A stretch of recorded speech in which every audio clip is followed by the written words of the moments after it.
Hello, everyone. This is spiritual teacher and intuitive healer Matthew John here from Gobbler's Knob in Punxsutawney, Pennsylvania. I've always wanted to come here, home of Punxsutawney Phil, the weather capital of the world. And this is Gobbler's Knob, where every day on February 2nd, Phil the groundhog predicts the weather.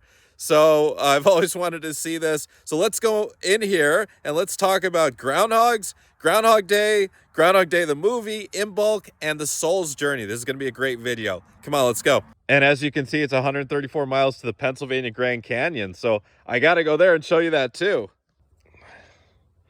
We've reached the groundhog capital of the world. One of the most popular landmarks in Western Pennsylvania and in the world is right here at Gobbler's Knob.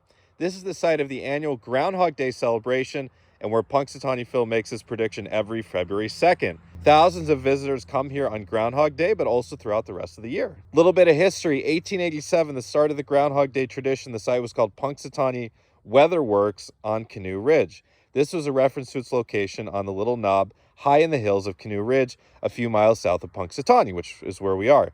In 1907, the hill for the Weather Works was referred to as Groundhog Knob. A few years later, it began to be referred to as Gobbler's Knob, and then moved to its location where it is at today. Okay, it moved. The source of the name for Gobbler's Knob is unknown for sure, but two reasons are often given. The first reason was there was an event where a group of hunters would get together there and gobble the trophies. Oh, the second reason was thought to be that there was a large amount of turkeys, gobblers, in the woods of Gobbler's Knob. And so we're going to go inside, and then, of course, we're going to have to show you Phil's burrow.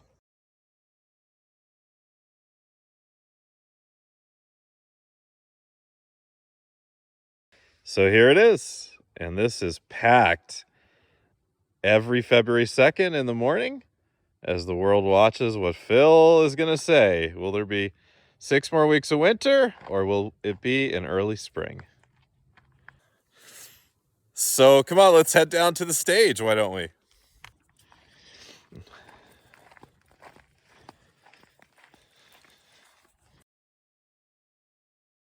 There's a little door that Phil comes out of. I think it's so cute. All right, so it's not February 2nd, but let's talk a little bit about Groundhog Day. Groundhog Day is, of course, February 2nd, the tradition. If you're an American, you definitely know about Groundhog Day. If you're not an American, you might not. Those of us that are Americans, we know every February 2nd, you turn on the news in the morning and you can watch live or you read about it later in the day. What did Phil say? Did Phil say 6 more weeks of winter, or did Phil say that it would be an early spring? So the first Groundhog Day in Punxsutawney was celebrated in 1886, but the roots of the tradition go back much further. The roots of the tradition really can be traced back to the Christian holiday called Candlemas Day, or Candlemas Day. And on Candlemas Day, the tradition for Christians would be to bring their candles to church to have them blessed, and they would believe that the blessings would carry them through the rest of the winter. At some point in history, the weather prognostication aspect of Candlemas Day actually came about, and there's an old English folklore saying that goes, if Candlemas be fair and bright, come winter have another flight. If Candlemas brings clouds and rain, go winter come not again. So that was kind of the roots of the weather prognostication. But there wasn't yet an animal associated with Candlemas Day. It was in Germany that an animal actually became attached to Candlemas Day and to the aspect of weather prognostication, and that was the hedgehog. And then when German immigrants came to the United States, they brought their traditions and culture with them, and so they brought that aspect of Candlemas Day to the United States. And since there's not really an abundance of hedgehogs here in the Northeast, it was the groundhog as kind of the new weather prognosticator. So, hence, as is in line with the old Candlemas tradition, if Phil on the morning of February 2nd comes out of his hole here and sees his shadow, it is 6 more weeks of winter. If he does not see his shadow, it is prognosticating an early spring. And the saying here, and it's posted all around the Gobbler's Knob grounds here, is that Phil is right 100% of the time. But if you must know, studies show that Phil is about 40% accurate in his predictions. And also, if you must know, Bee Cave Bob the armadillo has been 100% accurate over the past 5 years. And good old Sand Mountain Sam, the opossum, is also 5 for 5, batting 1,000 in the past 5 years. But I'll stick with Phil, personally. Now, Candlemas Day is February 2nd, of course, and it really is a Christian holiday, as all Christian holidays are, that is born from a pagan holiday, which is Imbolc. Imbolc is the celebration of the earnest beginnings of spring. So Imbolc happens halfway between the winter solstice and the spring equinox, and traditionally it's when the earliest spring flowers just start popping up. Right around Imbolc this year, I noticed in my yard those really hardy flowers that can pop through the frozen ground, pop through the snow, already started coming up. And on Imbolc, there's many traditions. One of them is making a St. Bridget's cross, which I have made in the past. It's a wonderful exercise to align yourself with Imbolc. But on Imbolc is really when we celebrate that, yes, spring is coming. And then on the spring equinox, it's spring is here. So all of these traditions really are rooted in pagan traditions, which is Imbolc. Now, one of the reasons I wanted to come here, actually really the main reason, is because one of my favorite movies of all time is Groundhog Day, starring Bill Murray, which is a 1989 comedy/drama. And it was set in Punxsutawney, Pennsylvania. It tells a story of Phil Collins, a weatherman from Pittsburgh, who's very stuck up and selfish and full of himself. And he comes to Punxsutawney, and unbeknownst to him, he ends up getting stuck in a loop, in a time loop, and has to live the same day over and over and over again, perhaps thousands of times, until he finally learns what he needs to, which is how to become a better person, how to become a selfless person, and he finally exits the time loop. Now, if you've ever seen the movie, and let me know in the comments section below if you have seen Groundhog Day, one of my favorite movies of all time, you'll notice that every morning when Phil comes out, and sometimes he's really grumpy, and sometimes he's a little bit more jovial as he's trying to, be a better person throughout the movie, where he's offering Larry and Rita donuts, or where he's asking Larry and Rita, if we should set up the camera here or whatever. It looks quite different from here. And that's because, yes, I know it's really disappointing. I was really disappointing when I learned it this morning myself. The movie wasn't actually filmed in Punxsutawney. In fact, none of the movie was filmed in Punxsutawney. It was actually mostly filmed in Woodstock, Illinois in June of 1992. And the movie came out in 1993. And you can actually go to Woodstock, Illinois. I probably should go there at some point. And you can do a little walking tour of the scenes where the movie was filmed. But let's talk about Groundhog Day, the movie, and let's talk about the spiritual applications and what we can learn from that movie. So in fact, Groundhog Day is such a great teaching tool. It really is an allegory for the soul's journey, as I'll explain to you. And the movie itself is actually pretty well based off of the soul's journey through the major arcana in the tarot. And this is why on my comprehensive tarot reading course, which if you haven't heard yet, it really is the absolute best tarot course you can find on the internet. No one else out there compares to it. So as I was saying, the movie itself, the screenplay is based off of the journey of the soul through the major arcana of the tarot. Maybe if you're someone that's not too familiar with the tarot, let me explain to you what the major arcana is. In the tarot, the tarot has 78 cards. There's 22 what's called major arcana cards, and there's 56 what's called minor arcana cards divided into 4 suits. Now, the major arcana cards are the trump cards, so to speak. These are the cards that hold the most power in the deck, and in a reading, hold the most power. It begins with number 0, which is also number 22, because you'll see, as I'll explain in a minute, once the soul's journey ends, it just restarts at 0 again, which is the Fool, and it concludes at number 21, which is the World card. And the major arcana leads us on the soul's journey from birth as a physical incarnate being, which is the Fool card, all the way through meeting the spiritual father, the spiritual mother, the earthly mother, the earthly father, through meeting religion and rules and regulations, through falling in love, through accomplishing, through all the trials and tribulations of life, the ups and downs, and eventually reaching the culmination or the conclusion of the journey of the physical incarnation. And then after that, the choice is whether to ascend into a higher dimension or to come right back and be reincarnated and born again, right back into the Fool card, which is number 0. So the movie Groundhog Day is loosely based off of that. It's Phil Collins, the protagonist, which is played amazingly by Bill Murray. Really, even though this was relatively early on in his career, one of his greatest performances, I believe, because it wasn't just a comedic performance, it was also a dramatic performance as well. Through this seemingly unfortunate, incident of somehow getting caught in this time loop where every single day he wakes up and it's February 2nd and he's in Punxsutawney and he has to go, he's a weatherman, he has to go cover Phil coming out of the hole at Gobbler's Knob. So through this seemingly unfortunate event, he is forced to learn through practice the journey of the soul from ego back to the soul, the journey from service to self to service to other. I don't want to spoil the movie completely for you. There's a bit of a spoiler alert, but I still want you to watch the movie even after hearing this. Phil starts off as kind of a stuck-up, not real happy, selfish guy. And he doesn't want to work for the station he's working at. He thinks he's above it. He thinks he's for network TV. He doesn't want to be in Punxsutawney. He hates going there. He hates going to a little redneck town he thinks it is. And he is miserable at first because he's focused only on service to self.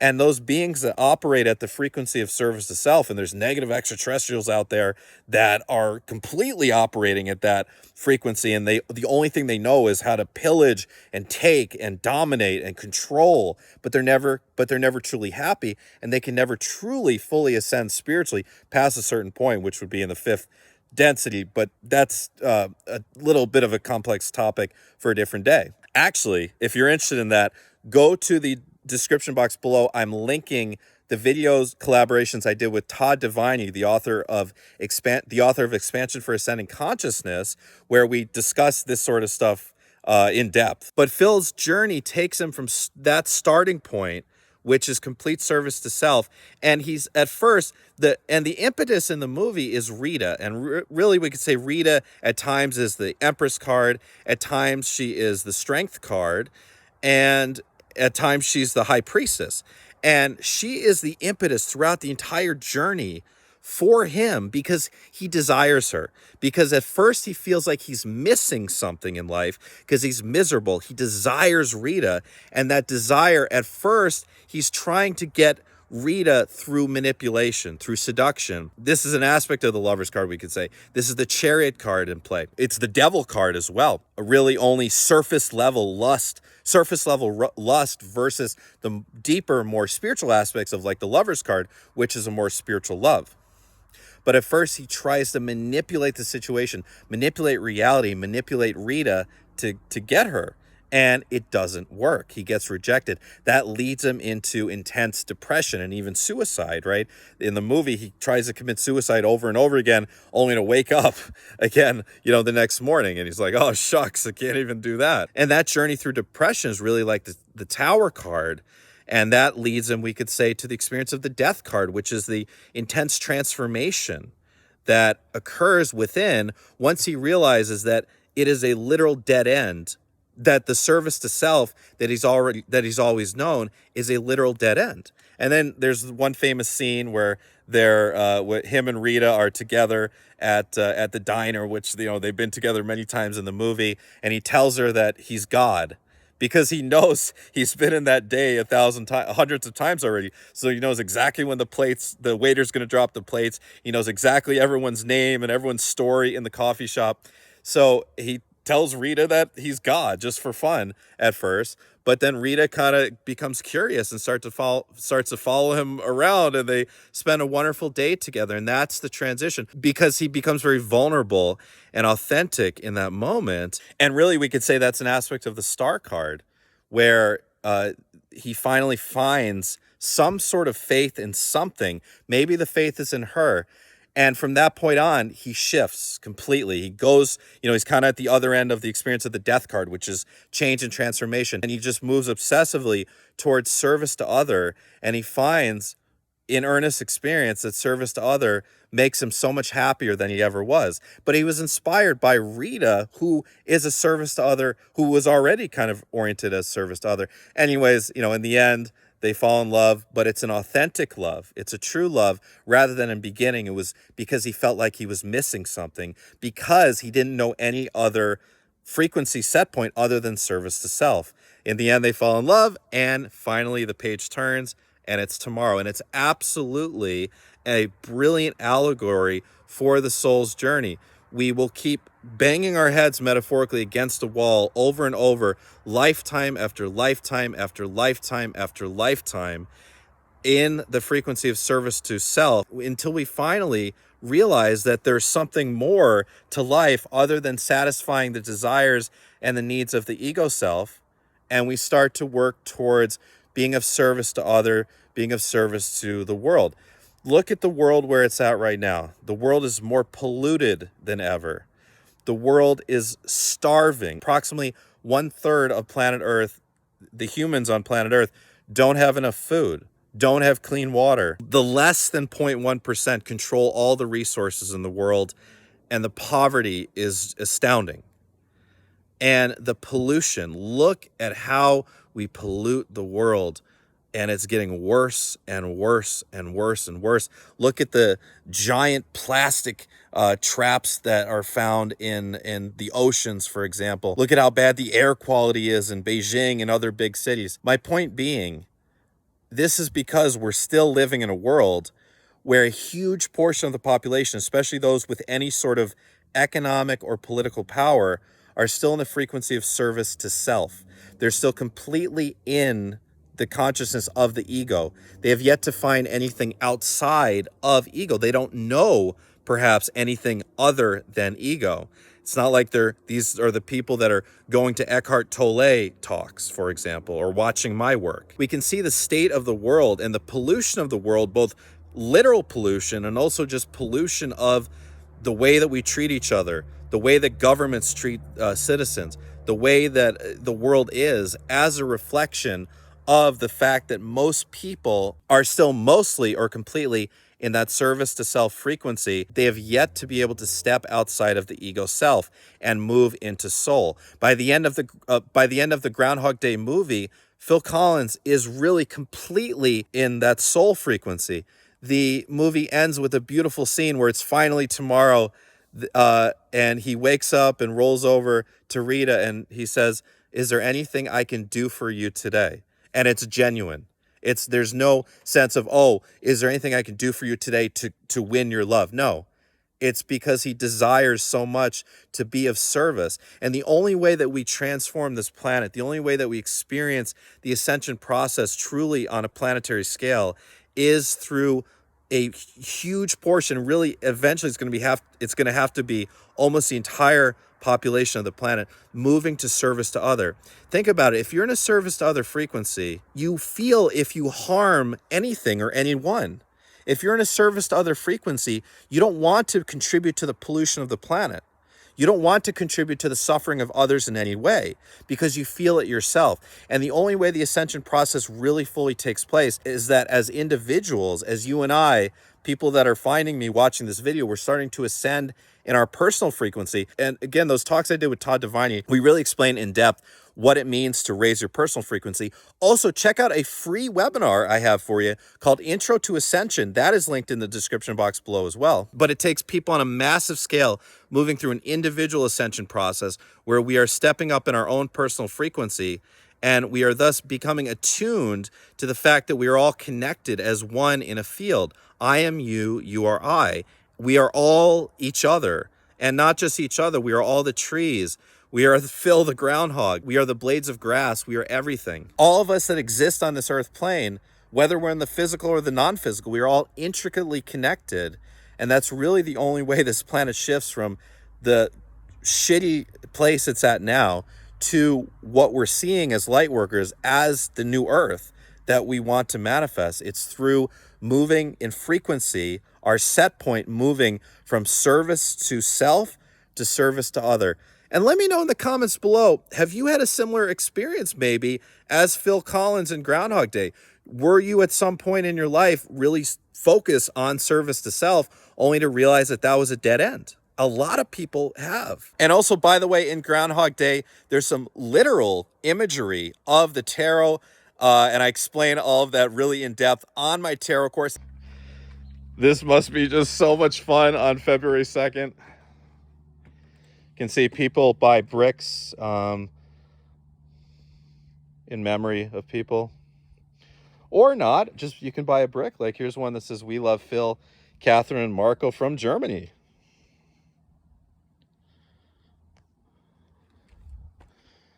So here it is. Here's the stage. So here's where the handlers, the inner circle, bring Phil out in front of the world. All the cameras would be down here. And then all the people out there.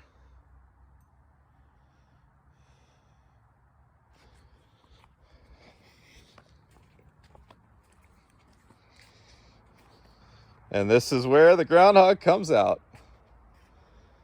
Little door right there. Punxsy Phil's official weatherworks. There he is. So the gates open at 3 a.m. here at Gobbler's Knob on February 2nd. And 7 a.m. is when the prediction happens. And legend has it that the reason that Phil's been able to do his job without missing a year for more than 120 years is because every summer, the inner circle at the Punxsutawney Groundhog Club, the caretakers of Phil, have a summer picnic here at Gobbler's Knob when they gather to give Phil a magic elixir, a slip of this special drink, a secret recipe, gives Phil 7 more years of life. The actual age of Punxsutawney Phil is not known. So let's check out what Punxsutawney Phil has to say here in 2024. Will it be an early spring or 6 more weeks of winter?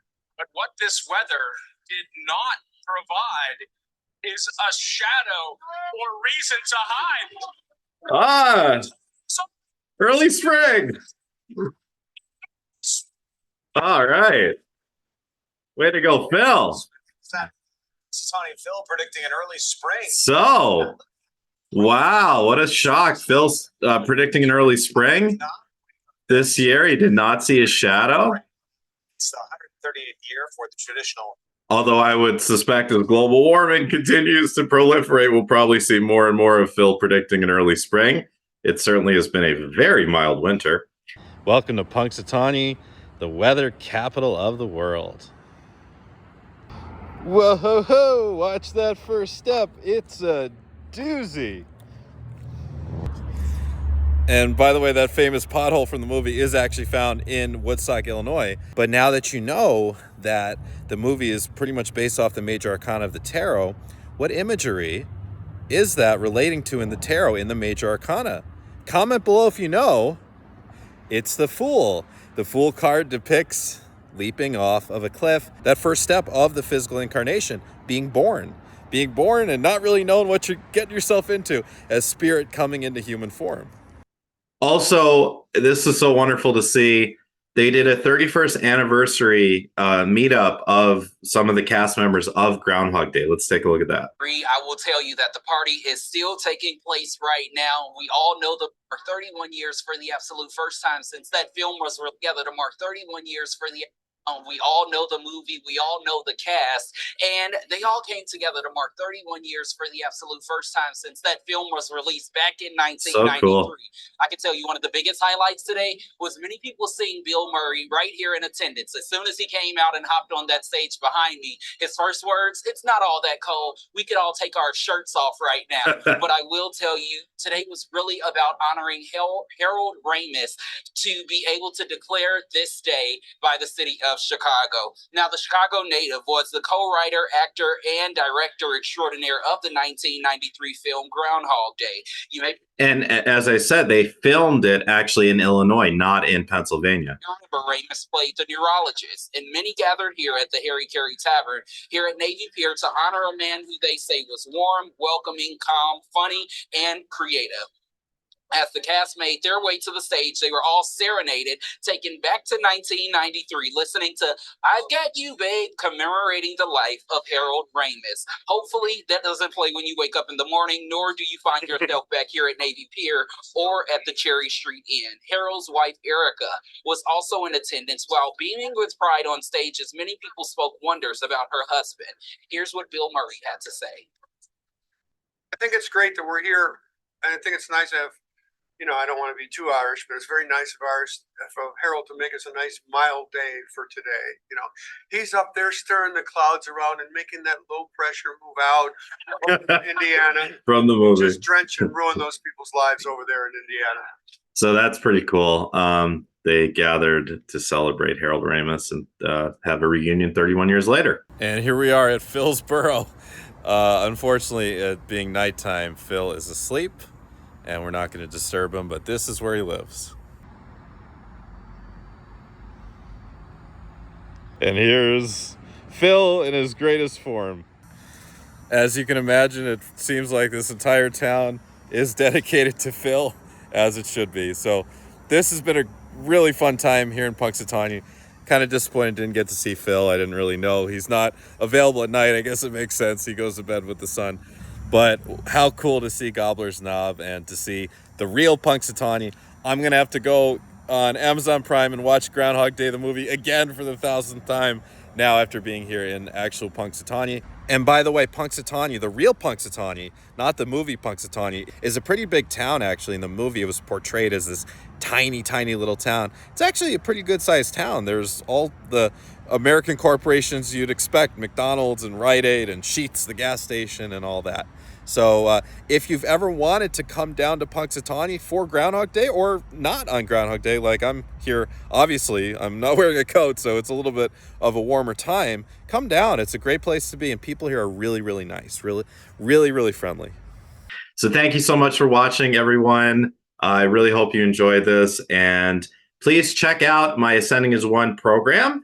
I am enrolling people for March. So March is going to be an awesome month in Ascending as One. Ascending as One, if you're not aware, is my signature group mentorship program. It's become more and more popular over the years. It's how most people end up working with me. The VIP tier gets you actually a reading with me every month that you're enrolled. Actually, let's check out the details right now. I'll tell you what it's all about. So these are all the details for Ascending as One. You can find this on my website, youaredivinehuman.org. Go to the course events and retreats page, or go to the description box below and click on the link there, or read all the info there. My Ascending as One program is a weekly group mentorship program. We meet usually on Sundays, once in a while on Saturdays, 4 to 7 p.m. Eastern time, a different teaching each week to assist you in your healing and self-development and to accelerate your ascension. Group healing meditations, group EFT tapping each week, weekly astrology updates. That's actually how we start each call. And I go over the day-to-day micro astrology plus the macro astrology, the eclipses and the outer planets and the most recent full and new moon and everything you need to know. And I provide a lot of commentary. It's not just like, oh, the moon, is squaring Saturn. I'm like, well, the moon is squaring Saturn, and this might happen in the world, and this is what you should look out for. Q&A on each call, all topics open. Downloadable notes after each call, which is really makes it especially helpful with the astrology stuff. Includes my acclaimed webinars and courses due on the side, a Telegram group to connect with other students 24/7, free merchandise, discounts on full-length private sessions, full-length courses, and retreats. No commitments necessary. You can cancel anytime you want. And I have 1, 3, and 6 month options for membership and 2 tiers, Tier 2 and VIP. Tier 2 gets you 3 group calls per month, plus 1 free course, plus some extras. VIP, which I highly recommend, gets you 4 group calls per month, includes that bonus 4th call that includes my Sirian Channeling segment, which is so cool. If you haven't been on one of those yet, you get to watch me go into trance and channel a group of 5 Sirian extraterrestrials. They have fascinating things to say. You might have seen on the Higher Self channel, my secondary YouTube channel, you might have seen some of the clips of the Sirian channeling, them predicting things that have come true and providing insight that only extraterrestrials could provide. It's amazing stuff. So you get to actually join live and watch that and ask your questions. You can ask the Sirians through me your questions about anything. It's really, really cool. So you get all 4 group calls. You get 3 free courses due on the side, plus a 20-minute private reading with me. You can ask me literally anything. Some of the examples of questions you could ask is, am I a starseed? Where does my soul come from in the stars?